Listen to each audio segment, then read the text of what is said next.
Just got a service call. I'm headed out to Provo, Utah. The homeowner called and said, my tenant told me that a ceiling fan fell out of the ceiling. So the tenant calls and says, well, the box is literally hanging out of the ceiling. So he took a picture, and sure enough, it's not a fan rated box. 314.27c in the 2020 code has changed the game. It says that every single habitable room, and yes, they've added habitable room inside the definitions. If you want to know what a habitable room is, go to definitions and see what that is. But in every habitable room, you have to have a fan rated box. So that's going to increase the cost of, or it should increase the cost of the build of the house. Any habitable room, fan rated box, if you have a surface mount light. So if you have a bedroom where all you want is can lights, or a living room where all you have is can lights, you don't need to have any type of fan rated box just sitting there with a blank cover. You have to have a fan rated box the minute you put in a surface mount light. It has to be fan rated if it's in a habitable room. Bathroom's not habitable, hallway's not habitable. Anyway, we're gonna go fix this. See you when I'm there.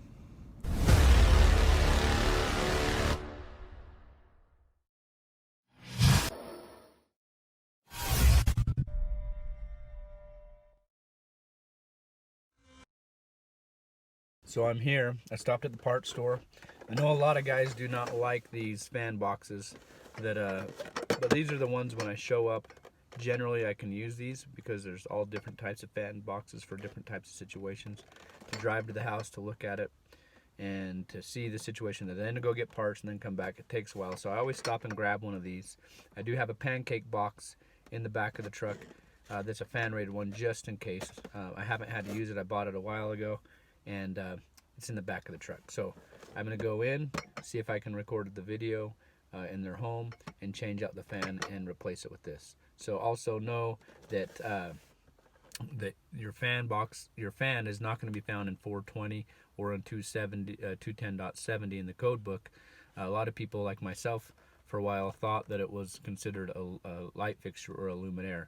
It falls under appliances. So you will find in the code book ceiling fan installations in 422.18, which is appliances. So let's check this out. You can see here this ceiling fan has been falling out of the box here. I'm going to take this down and put the ceiling fan box up. Before I did that, I had to find out the circuit and turn it off. One thing we need to do to keep safe, I found the circuit, got my lockout tag. I didn't put a lock on there. It's just the homeowner in the other room, and I trust that he's not going to turn on the breaker, but I do put that on still so that I'm safe.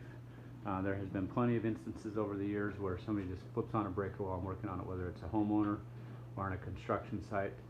So I highly recommend, say, get a copy of NFPA 70E and look up lockout tagout. So no one's going to mess with that. I should put a lock on it, but at least that warns them. And now I'm going to change this out. So here you can see they have their neutrals. They have the power to the lights, and then they have a switch leg. So this power goes down to a switch, and then there's another one that comes up. So in order to change this out, I'm going to want to identify these because I have to undo all these wires to take this box out. I'm going to put some red tape on this guy, which is my switch leg, and then all the other powers will go together, and then all the neutrals. As I took apart the wires, I noticed there's a neutral here that's been clipped off and not used. So one thing for you newer guys, or you guys that's starting to do side jobs as electricians, or guys starting to get into service, don't tie into that, because there's a reason they didn't tie into it. A lot of people will just strip everything back together and put it up. I don't, as a service guy, I put it back the way I found it if the light was working, but I do not just go and insert something like this. It shouldn't be in the box. I don't know what it's for. For some reason they didn't need a neutral. In fact, I bet, yep, as I say, I bet that that's for the switch leg. So they didn't take the neutral down to the switch. That's with my switch leg here, so that's what that is. They just took one wire down to the switch and then didn't take the neutral down because the neutral is already here at the light.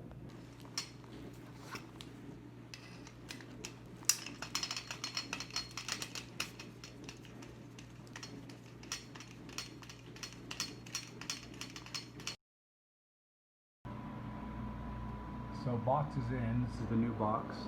You could see these wires right here on these neutrals were charred. There could have been a fire the way it was wired up. So yes, this ceiling fan fell down.